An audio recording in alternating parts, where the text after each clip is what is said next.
The strangest thing about kindness is how loud silence becomes when it appears. The Orion Gate orbital station stretched nearly 3 miles across, a spinning ring of steel, glass, and humming engines suspended above a blue dwarf star, and on most days the concourse sounded like a living machine breathing in thousands of travelers at once. Cargo loaders clanked across metal decking. Shuttle thrusters vibrated through the walls like distant thunder. Vendors shouted prices in half a dozen languages while overhead announcements echoed through the vast terminal every few minutes. But on that day something felt wrong. Not loud wrong. Quite wrong. At the center of Gate C's waiting platform stood a long titanium bench designed to seat 12 passengers comfortably. 11 spaces were filled with travelers clutching luggage, datapads, or steaming cups of station coffee. The 12th space, right in the middle, remained completely empty. People walked by it constantly. Engineers in gray utility suits.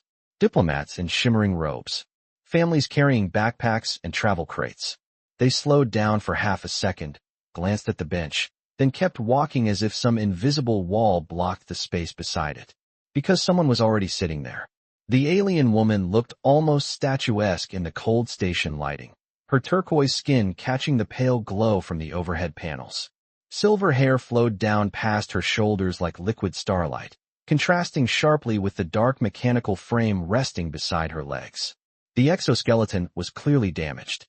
2 polished support braces lay folded against the bench, their power indicators dim, one joint cracked where a stabilizer motor had burned out.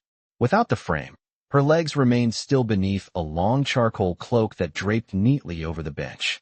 She sat upright despite it, posture calm and composed, hands folded neatly in her lap. If someone didn't look closely, they might even think she was simply waiting for a shuttle like everyone else. But the station crowds noticed. They noticed the metal braces. They noticed the faint red maintenance tag still attached to the damaged joint. And most of all, they noticed something else, something far harder to define. Discomfort. Whispers occasionally drifted through the passing crowd.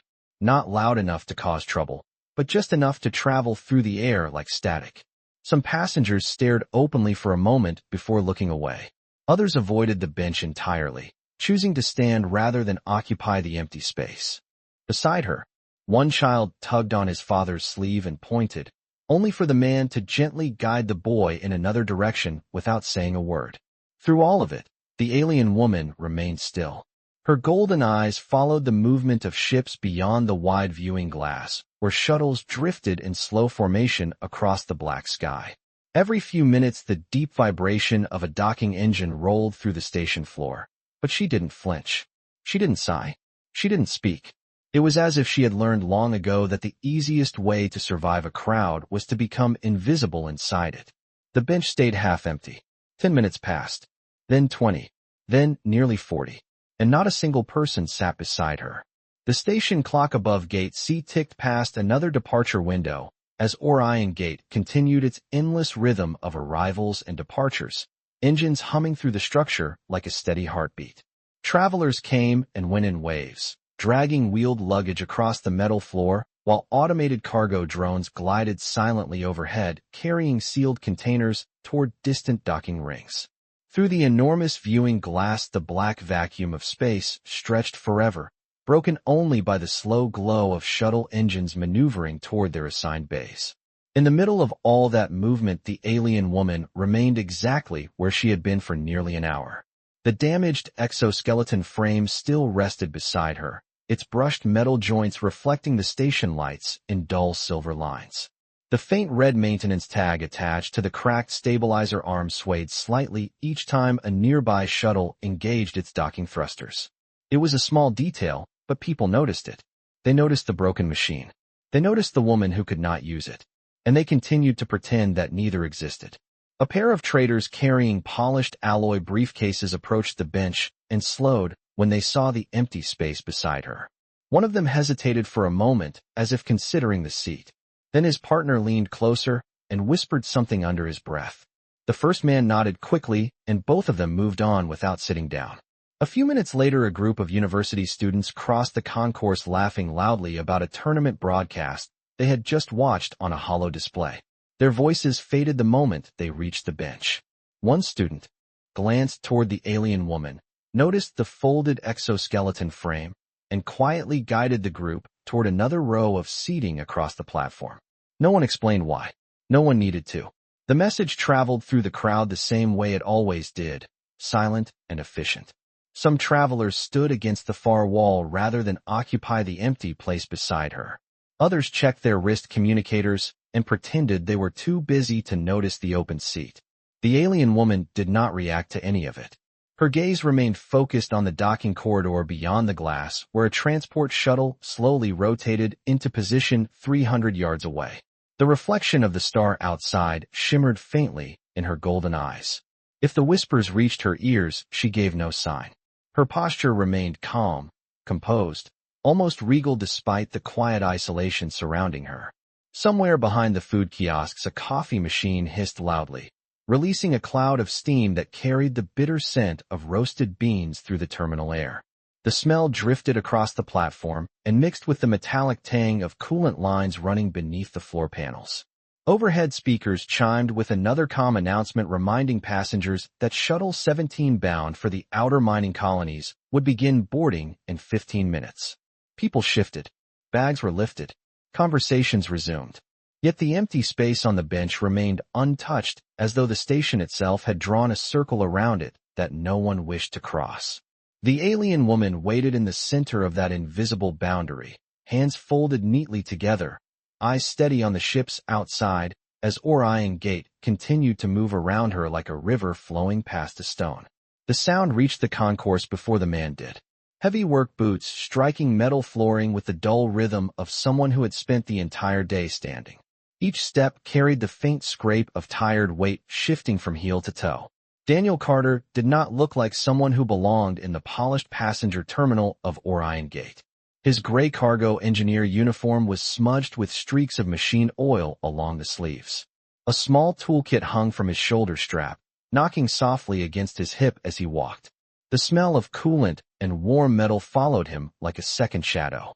14 hours inside docking ring 12 repairing a malfunctioning cargo loader had left his shoulders tight and his back aching in a way that no station chair ever seemed to fix. He rolled one shoulder as he stepped through the security arch into the open terminal, blinking against the brighter lighting of the passenger sector. Around him the station buzzed with its usual energy. Families gathered around luggage stacks. Merchants argued quietly over freight contracts displayed on floating holographic screens. A pair of pilots laughed loudly while comparing flight routes on their wrist consoles. Daniel barely noticed any of it. When a shift ran that long, a person's brain stopped sorting through details. All he wanted was a place to sit down for a few minutes before catching the shuttle that would take him to the lower habitation ring. His boots carried him automatically toward the nearest waiting area near Gate C. He spotted the bench before he reached it. The empty space stood out immediately. In a terminal this crowded, finding an open seat was almost unheard of. Most benches were filled shoulder to shoulder with travelers guarding their luggage like small fortresses.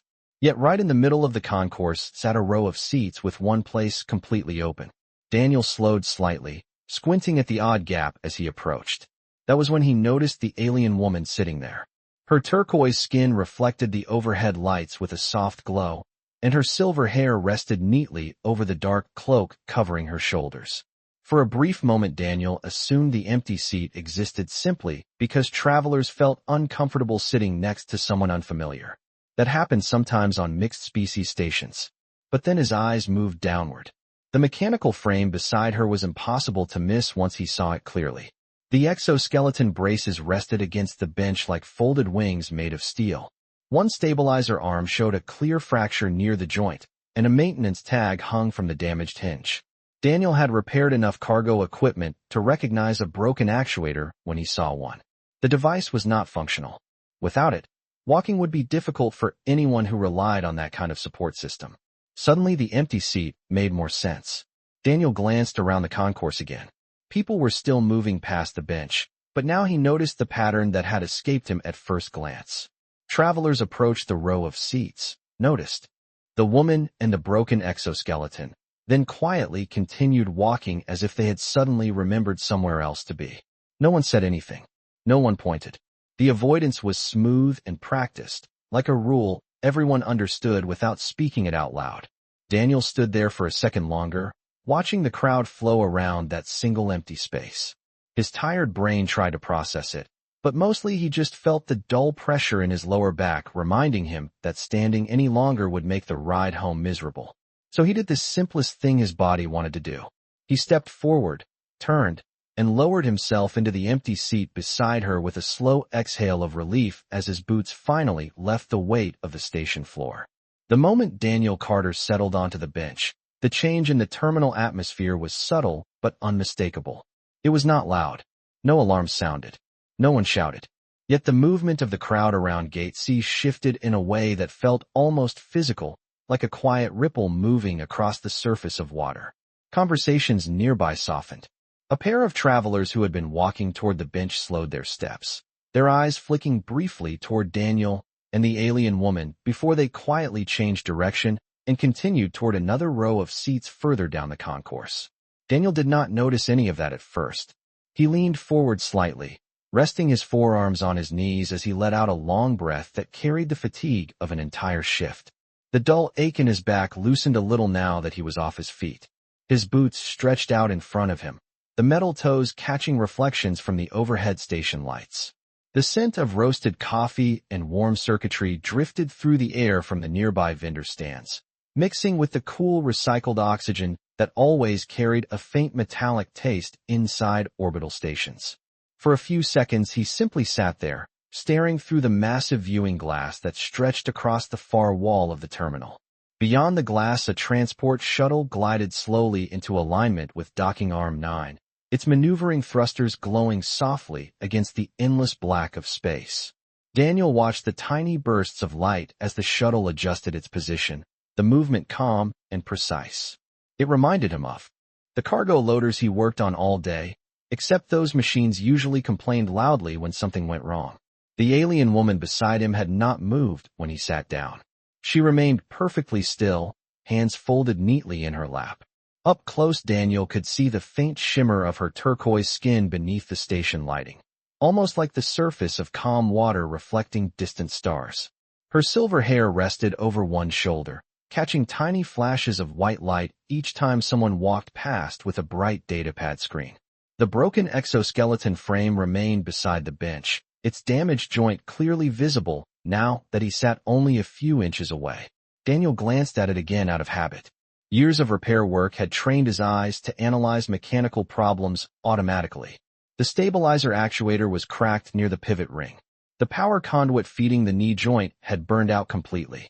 Even without running diagnostics, he could tell the system would not support a full walking load anymore. It would require a replacement component and a proper maintenance bay to restore. As Daniel studied the device, he became aware of something else. The alien woman had turned her head slightly toward him. Her golden eyes observed him with quiet attention, not hostile and not curious exactly, but careful, like someone watching an unusual event unfold in slow motion. When she finally spoke, her voice was calm and clear, carrying the smooth tone of someone accustomed to being heard even in crowded rooms. "Human," she said gently, "you may wish to choose another seat." Daniel blinked once, turning his head toward her. Up close, he noticed the subtle differences in her features compared to most species he encountered on the station. The angle of her cheekbones, the steady focus of those golden eyes. He shrugged slightly, the motion casual. "Why would I do that?" he replied. The alien woman watched him for another quiet moment before answering. "Because people here will assume you are making a mistake." Daniel glanced briefly across the concourse where several travelers were indeed looking in their direction before quickly pretending they were not. He leaned back against the bench, stretching his tired shoulders and letting out a quiet sigh. "Lady," he said with a faint smile, "after 14 hours fixing cargo loaders, I am not picky about where I sit." For a few seconds the alien woman said nothing. Her golden eyes remained on Daniel Carter, as if measuring the meaning behind his answer. Around them, the terminal continued its restless movement. Passengers rolled suitcases across the metal floor. A distant boarding call echoed from another gate. Somewhere nearby, a vending unit chimed softly as someone purchased a drink. Yet the small circle around their bench remained strangely quiet, like the center of a storm where the air itself seemed to hesitate. The alien woman turned her gaze back toward the wide viewing glass. watching a shuttle drift slowly across the stars. When she spoke again, her voice carried the calm patience of someone who had repeated the same explanation many times before. Most travelers on this station understand an unspoken rule, she said. Daniel leaned forward slightly, resting his elbows on his knees again as he followed the path of the shuttle outside. What rule would that be? He asked. The woman inclined her head just a little toward the mechanical frame resting beside the bench. That individuals who rely on damaged support systems are socially avoided. Daniel blinked once and glanced again at the exoskeleton. Up close, he could see the faint burn mark along the actuator housing where a power surge had likely fried the internal motor. He let out a quiet breath through his nose. So people are staying away because your equipment broke, he said. That is the simplified version, the alien woman replied.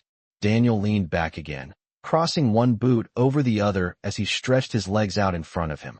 The metal floor hummed faintly beneath his boots as another shuttle maneuvered somewhere beyond the docking ring. He rubbed the back of his neck, feeling the lingering stiffness from his long shift. Seems like a strange rule, he said after a moment. The alien woman allowed a faint expression to cross her features, something between patience and resignation. In my culture, physical limitation is often interpreted as personal failure, she explained quietly. Many prefer not to be reminded that weakness can exist. Daniel turned his head toward her again. The words did not sound angry. They sounded tired. He studied her face for a second before speaking. While that is a rough way to run a society, he said. The alien woman looked at him again, her golden eyes reflecting the soft station lights. You speak as if your species is different, she said. Daniel shrugged lightly. We have our own bad habits, he admitted. But most people back home would still sit on a bench if there was an empty seat. For a brief moment something shifted in her expression, almost like quiet surprise. Around them the crowd continued to move through the terminal, but the glances toward the bench had become more frequent now. A group of passengers walked past slowly, their eyes lingering on Daniel before they continued toward the boarding corridor. The alien woman followed their movement for a moment before returning her gaze to him. Human, she said gently, you may not realize the attention this situation is creating. Daniel glanced over his shoulder and noticed several travelers quickly looking away when their eyes met his. He gave a small amused breath and leaned back against the bench again. Lady, he replied calmly, after 14 hours fixing cargo loaders, I stopped worrying about people staring a long time ago. The alien woman studied him quietly for another moment, as if trying to understand whether he truly meant what he said or simply did not comprehend the situation he had stepped into. Daniel Carter noticed the change in the air before he saw the cause. The Orion Gate terminal had its own rhythm, a constant blend of footsteps, distant engines, and quiet conversation. But now that rhythm shifted slightly, as if a new presence had entered the current. His eyes moved across the concourse automatically, a habit from years of working in busy docking rings where unexpected equipment failures could appear without warning. A pair of uniformed station security officers had stepped onto the platform at the far end of Gate C. Their polished armor reflected the overhead lights in sharp lines as they moved through the crowd with calm, deliberate steps. They were not running. They were not rushing. But their direction was unmistakable. They were walking straight toward the bench. Daniel watched them for a moment without changing his posture. Security patrols were common in the passenger sector, especially during peak travel windows. Still, something about the way nearby travelers were reacting made it clear that this patrol was not routine. Conversations lowered to whispers as people began to notice the approaching officers. A few passengers stepped aside quickly, clearing a path along the concourse as the two figures advanced. Through the crowd, the alien woman beside Daniel had already noticed them. Her gaze followed the officers with quiet recognition, and for the first time since he had sat down, Daniel saw a subtle shift in her expression. Not fear, not surprise, something closer to resignation. Human, she said softly without looking at him. The situation I mentioned earlier may be about to demonstrate itself. Daniel tilted his head slightly in the direction she was watching. He spotted the officers immediately now, their steady approach cutting through the flow of travelers like ships through water. He let out a small breath through his nose. Are they coming over here? He asked. Yes, she replied calmly. Daniel leaned back against the bench again, resting his arms along the backrest as if the developing situation were nothing more than an interesting piece of station theater. The metal of the bench felt cool against his shoulders. "Good timing then," he said. "I was wondering how long the crowd would keep staring before someone decided to do something about it." The alien woman turned her head slightly toward him, studying his relaxed posture with clear curiosity now. "Most individuals would have moved already," she observed. Daniel gave a faint shrug. Maybe most individuals did not just finish fixing a cargo loader motor the size of a pickup truck, he replied. After a day like that, sitting down becomes a priority. The officers continued closing the distance across the concourse. Their boots struck the floor with steady metallic echoes that carried across the platform. Travelers stepped aside quickly now, clearing a visible corridor that pointed directly toward the bench. Several passengers had already lifted small recording devices, quietly documenting the unusual scene unfolding at Gate C. The alien woman noticed that as well. Her eyes flicked briefly toward the watching crowd before returning to Daniel.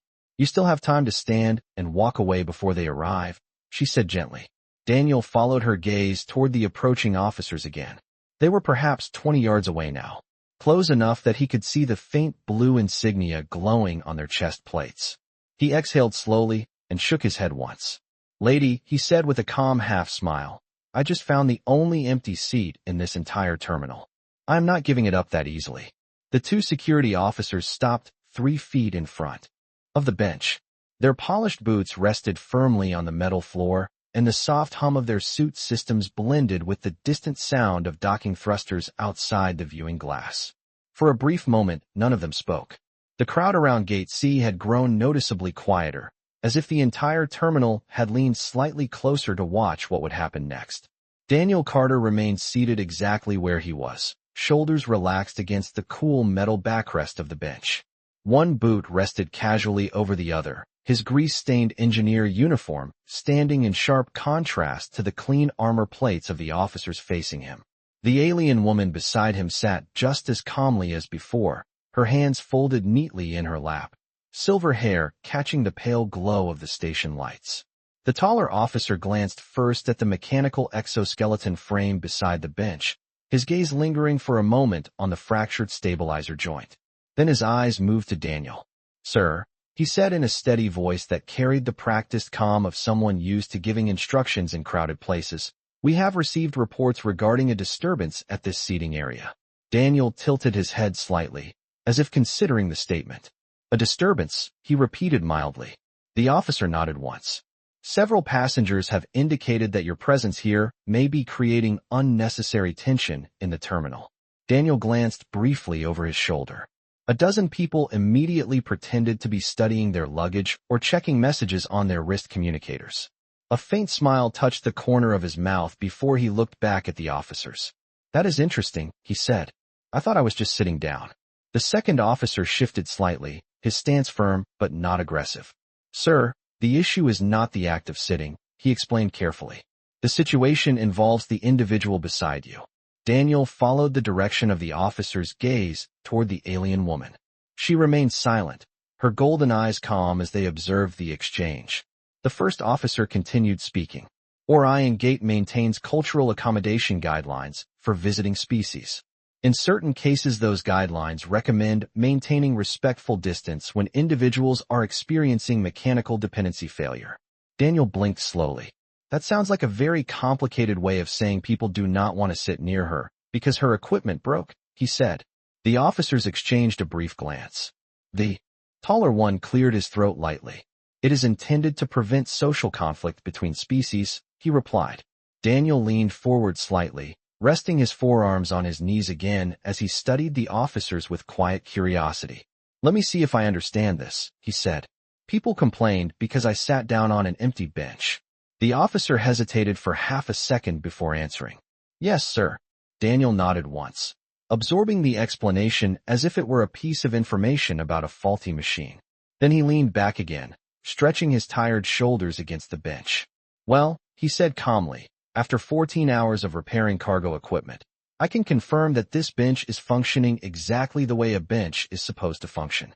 The alien woman turned her head slightly toward him, and for the first time a faint spark of something warmer than resignation appeared in her golden eyes. The taller security officer remained silent for several seconds after Daniel Carter's answer, as if carefully deciding how to respond without escalating the situation. Around them, the terminal had grown noticeably more attentive. Travelers slowed their steps as they passed. A few passengers had fully stopped now, pretending to adjust luggage straps while quietly observing the scene unfolding at Gate C. The soft glow of recording lenses flickered among the crowd as several individuals continued documenting the unusual moment. The officer finally spoke again, his voice calm, but firmer now. "Sir, Orion Gate Security is requesting your cooperation. We are asking you to relocate to another seating area so that station operations may continue without disruption." Daniel looked around the concourse slowly, letting his eyes travel across the rows of benches filled with travelers waiting for their departures. He counted 3 rows completely occupied and another row with passengers standing nearby, because no seats remained available. Then he looked back at the officer. "I see a lot of disruption out there," he said mildly, "but it does not seem to be coming from this bench." The second officer shifted his stance slightly, clearly aware that the surrounding crowd had become invested in the exchange. "Sir," he said carefully, "the issue is not your comfort. The issue is the social interpretation of your actions." Daniel tilted his head slightly. "Social interpretation," he repeated. "Yes," the officer replied. "In certain cultures represented on this station, your choice to remain seated beside this individual may be viewed as an intentional challenge to established norms." Daniel rubbed the back of his neck thoughtfully. The alien woman beside him remained quiet, her posture composed as she listened to the conversation unfold. Her golden eyes moved briefly between Daniel and the officers, observing both sides of the discussion with careful attention. After a moment, Daniel leaned forward again, resting his forearms on his knees as he spoke. "Let me ask something," he said calmly. The officers waited. "If someone breaks a piece of cargo equipment in my docking ring, we fix the machine. We do not tell everyone to stop standing near it." The first officer blinked once, clearly not expecting the comparison. "This situation is more complex than mechanical repair, sir," he said. Daniel nodded slowly. "Everything is more complex when people start pretending simple problems are complicated ones," he replied. The alien woman turned her head slightly toward him again, studying his expression with quiet fascination now. The officer hesitated before continuing.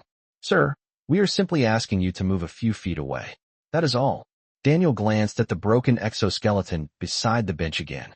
The damaged stabilizer joint reflected the station lights like a small fractured mirror. Then he looked back at the officer. "A few feet away from what exactly?" he asked calmly. The officer did not answer immediately, because in that moment the question sounded far less simple than it had a minute earlier.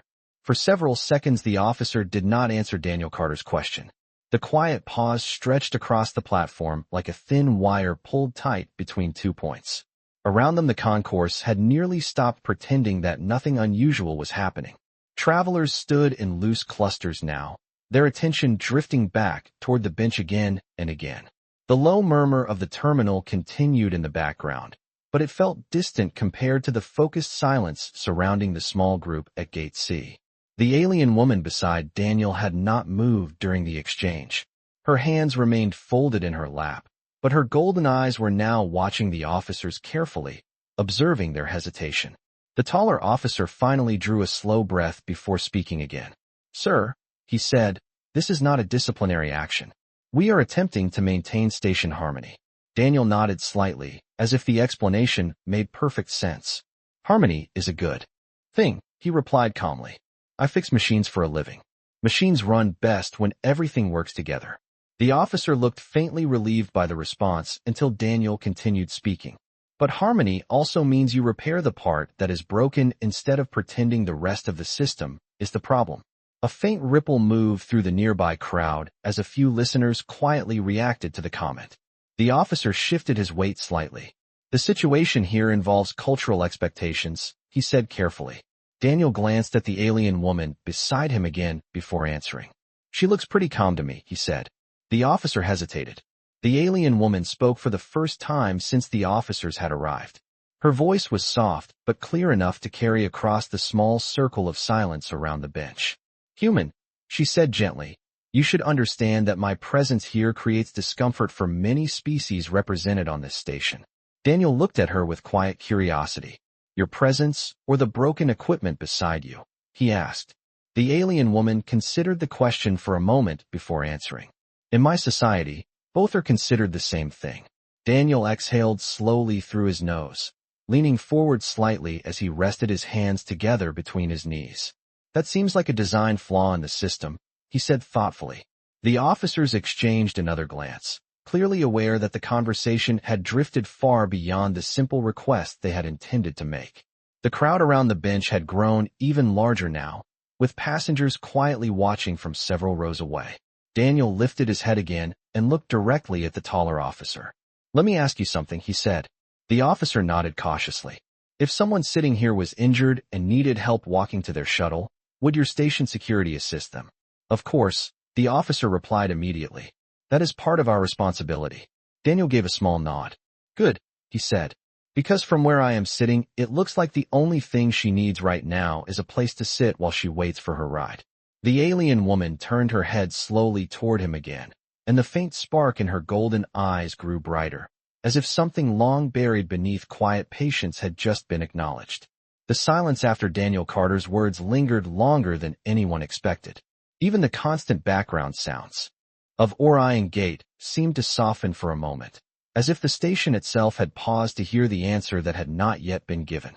The taller officer looked at Daniel, then briefly at the alien woman beside him, and finally at the growing crowd that had gathered around the edge of the concourse. Dozens of travelers were watching now. Some stood openly, while others pretended to examine departure boards or luggage straps, while quietly listening. The officer understood something important in that moment. This situation had already become larger than a simple request to move. Sir, he said slowly, you appear to misunderstand the concern being raised. Daniel tilted his head slightly. I understand it just fine, he replied. The officer continued carefully. The concern is not whether she has a seat.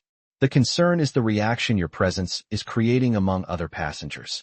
Daniel followed the direction of the officer's glance toward the watching crowd. A few people quickly looked away when they noticed his attention. Others kept watching openly now, curiosity stronger than their hesitation. He leaned back against the bench again, letting out a quiet breath. People react to all kinds of things, he said. Loud music, delayed flights, bad coffee. The officer did not smile. This reaction is different, he said. Daniel nodded once. Yes, it is. Because it is about a person instead of a problem.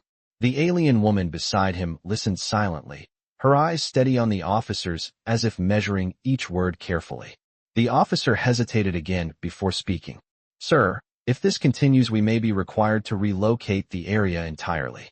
Daniel raised an eyebrow slightly. Relocate the area, he repeated. Temporarily redirect passenger flow and close the seating zone until tensions settle, the officer explained. Daniel gave a quiet breath of amusement. That seems like a lot of work just because someone sat down. The second officer shifted slightly, clearly aware that the conversation had become a public performance now. Sir, the first officer said, if you would simply stand and allow this individual to remain alone as the cultural guidelines recommend, the matter would resolve immediately. Daniel turned his head slowly toward the alien woman beside him. For the first time since he sat down, he studied her face more carefully. Her posture remained composed, but something in her eyes had changed. The quiet patience was still there, but beneath it now was something else. Attention, not toward the officers, toward him. Daniel looked back at the officer again. Let me get this straight, he said calmly. If I stand up, everything goes back to normal. Yes, sir, the officer replied. The crowd will disperse, the officer added. Daniel nodded thoughtfully. Then he leaned forward, resting his elbows on his knees once more. The metal floor vibrated faintly beneath his boots as another shuttle connected with a docking ring somewhere beyond the terminal wall. Well, he said quietly, that sounds like a pretty strange definition of normal. Daniel Carter remained leaning forward for several seconds after speaking, his elbows resting on his knees while the quiet vibration of the station floor hummed beneath his boots. The officers did not move. The crowd did not disperse. Even the distant announcements seemed to fade behind the steady silence surrounding the bench. The alien woman beside him watched him with careful attention now, as if the outcome of the moment mattered more than she had expected when the conversation first began. Finally, Daniel leaned back again, stretching his shoulders slowly against the metal bench. His eyes drifted once more toward the viewing glass where a line of cargo shuttles floated in patient formation outside the station. "You know what the funny part is?" he said after a moment. The taller officer waited. Daniel gestured casually toward the broken exoskeleton frame beside the bench. "Back in docking ring 12 we had a loader unit break down this morning," he continued. "Big machine. Probably weighs about 4,000 pounds. Blew a stabilizer motor and locked the whole arm in place." The officer blinked slightly, clearly unsure where the explanation was going. Daniel continued calmly.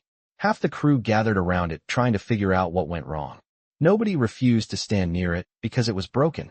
The alien woman listened without interrupting, her golden eyes fixed quietly on his face. Daniel glanced at her briefly before finishing the thought. "Machines break sometimes," he said. "That does not mean the rest of the system needs to pretend the machine stopped existing." A few murmurs rippled through the nearby crowd as people quietly absorbed the comparison. The taller officer shifted his stance again, clearly aware that every word spoken now was being heard by dozens of passengers. "Sir," he said carefully, "your point has been noted. However, the guidelines we enforce are designed to prevent exactly this kind of public discomfort." Daniel tilted his head slightly. Public discomfort usually means someone feels awkward about something they do not understand, he replied. The alien woman spoke softly beside him. "Human," she said, "your argument is logical, but the result may still place you in conflict with the station authorities." Daniel turned his head toward her again. For the first time since the officers arrived, he noticed something different in her expression. The quiet patience was still there, but now it was joined by curiosity. Not about the officers. About him. Daniel gave a small shrug. "I repair cargo equipment," he said. "Conflict usually just means something needs fixing." The officers exchanged another glance. The taller one seemed ready to speak again when the alien woman slowly placed one hand on the edge of the bench and straightened her posture slightly. Her movement was small, but it carried a quiet confidence that immediately drew the attention of the surrounding crowd. Her golden eyes lifted calmly toward the officers. "I believe this discussion has continued long enough," she said gently. The officer looked at her with polite restraint. "Ma'am, our concern is simply the order of the station." The alien woman inclined her head slightly. "Yes," she replied. "That is precisely why I allowed the situation to continue for this long." The alien woman's words settled over the platform like the quiet drop of a stone into still water. The two officers looked at her again, but this time their expressions had changed slightly. The taller one straightened his posture instinctively, as if something about the tone of her voice had triggered a reflex he did not entirely understand. Around them, the gathered passengers leaned closer, their attention now completely fixed on the small group at the bench. The alien woman rested one calm hand beside the damaged exoskeleton frame. The fractured stabilizer joint caught the station lights again, the small red maintenance tag swaying faintly in the recycled air of the terminal. For nearly an hour she had sat beside it without complaint while the crowd avoided the seat beside her. Now she lifted her gaze slowly toward the officers. "Your efforts to maintain order are appreciated," she said with the same gentle tone she had used before. However, the situation unfolding here was not an accident. The officers exchanged another brief glance. The taller one spoke cautiously. "Ma'am, could you clarify what you mean?" The alien woman nodded once. "I arrived at this station 2 hours ago," she said. "My escort unit advised me that Orion Gate prides itself on maintaining one of the most cooperative interspecies transit environments in this sector." Her golden eyes moved briefly toward the watching crowd. "I wish to observe that reputation for myself." The officer blinked once. "Observe," he repeated. "Yes," she replied calmly. "So I allowed the exoskeleton support frame to remain visibly damaged after arrival." Daniel Carter turned his head toward the broken device again, eyebrows lifting slightly. The alien woman continued speaking. "I then chose a central location within the passenger terminal and waited to see how travelers would respond." A quiet ripple moved through the crowd as several listeners began to understand what she was describing. The officer's voice became more careful now. "You intentionally created this situation." The alien woman inclined her head. "Not created. Revealed." Daniel leaned back against the bench again, a slow breath leaving him as the explanation settled into place. That explains the patience, he murmured quietly. The alien woman's eyes flicked toward him for a moment, acknowledging the observation before returning to the officers. For nearly 60 minutes, she continued, hundreds of individuals passed this bench. Some noticed the empty seat. Some noticed the damaged equipment. Many chose to avoid both. The officers remained silent. The alien woman then gestured slightly toward Daniel Carter. Until this human sat down without hesitation. Daniel scratched lightly at the back of his neck. Honestly, I just needed to sit down, he said. A faint expression, almost resembling amusement, touched the alien woman's features before fading again. Intent does not diminish the result, she replied. The officers were now standing noticeably straighter than before. Ma'am, the taller one said slowly, may we ask your identity for the record? The alien woman turned her head toward him fully for the first time since the officers had arrived. The calm dignity in her posture now seemed less like quiet patience and more like something far older and more practiced. My name is Lyra Vedhari, she said, ambassadorial observer for the Interstellar Cultural Council. The words moved through the crowd like a sudden gust of wind. The officer's shoulders stiffened immediately. He placed one hand respectfully across his chest. Ambassador Vedhari, he said with formal clarity, we were not informed of your presence on the station. Lyra Vedhari's golden eyes softened slightly as she glanced once more toward Daniel Carter sitting beside her on the bench. That, officer, she replied quietly, was the entire point. The moment the name left Lyra Vedhari's lips, the atmosphere across Gate C changed in a way that no announcement system could have produced. The watching passengers did not speak, but the quiet ripple of recognition moved through them like light traveling across water. Some straightened where they stood. Others slowly lowered their recording devices. The two security officers reacted immediately. Both of them drew themselves upright, their posture shifting from cautious authority to formal respect in a single motion. Ambassador Vedhari, the taller officer said clearly, we apologize for any misunderstanding that may have occurred during your observation.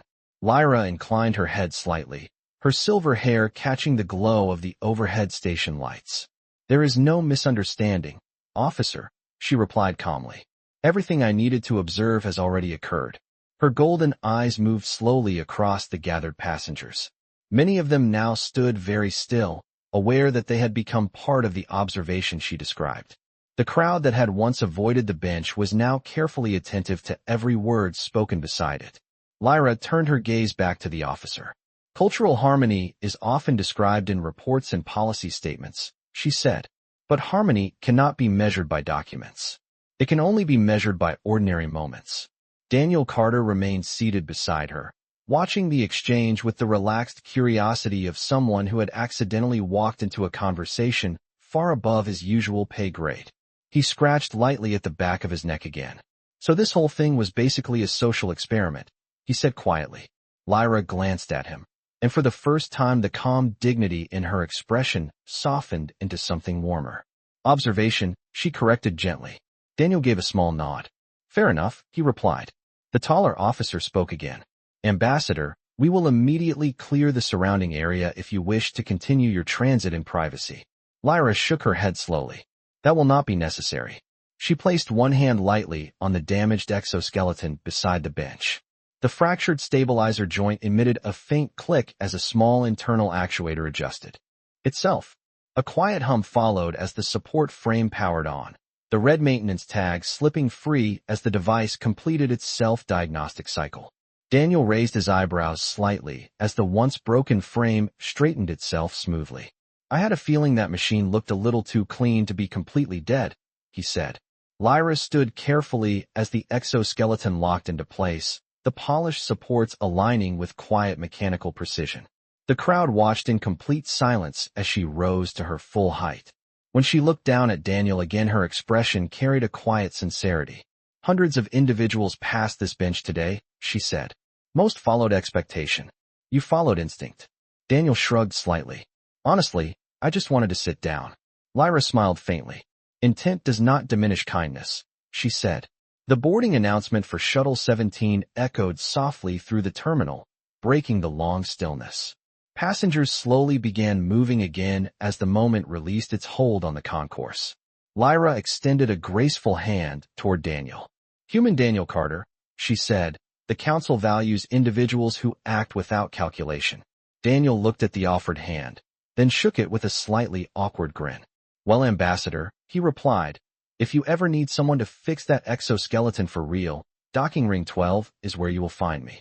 Lyra inclined her head once more before stepping toward the boarding corridor, the quiet hum of the restored support frame echoing lightly with each step. Daniel watched her disappear into the flow of passengers before leaning back against the bench again. Around him the station returned to its usual rhythm of engines and voices, but the empty seat beside him did not stay empty for very long. The moment the name left Lyra Vethery's lips, the atmosphere across Gate C changed in a way that no announcement system could have produced. The watching passengers did not speak, but the quiet ripple of recognition moved through them like light traveling across water. Some straightened where they stood. Others slowly lowered their recording devices. The two security officers reacted immediately. Both of them drew themselves upright, their posture shifting from cautious authority to formal respect in a single motion. "Ambassador Vethery," the taller officer said clearly, "we apologize for any misunderstanding that may have occurred during your observation." Lyra inclined her head slightly, her silver hair catching the glow of the overhead. "Station lights." "There is no misunderstanding, officer," she replied calmly. "Everything I needed to observe has already occurred." Her golden eyes moved slowly across the gathered passengers. Many of them now stood very still, aware that they had become part of the observation she described. The crowd that had once avoided the bench was now carefully attentive to every word spoken beside it. Lyra turned her gaze back to the officer. "Cultural harmony is often described in reports and policy statements," she said, "but harmony cannot be measured by documents. It can only be measured by ordinary moments." Daniel Carter remained seated beside her, watching the exchange with the relaxed curiosity of someone who had accidentally walked into a conversation far above his usual pay grade. He scratched lightly at the back of his neck again. "So this whole thing was basically a social experiment," he said quietly. Lyra glanced at him, and for the first time the calm dignity in her expression softened into something warmer. "Observation," she corrected gently. Daniel gave a small nod. "Fair enough," he replied. The taller officer spoke again. "Ambassador, we will immediately clear the surrounding area if you wish to continue your transit in privacy." Lyra shook her head slowly. "That will not be necessary." She placed one hand lightly on the damaged exoskeleton beside the bench. The fractured stabilizer joint emitted a faint click as a small internal actuator adjusted itself.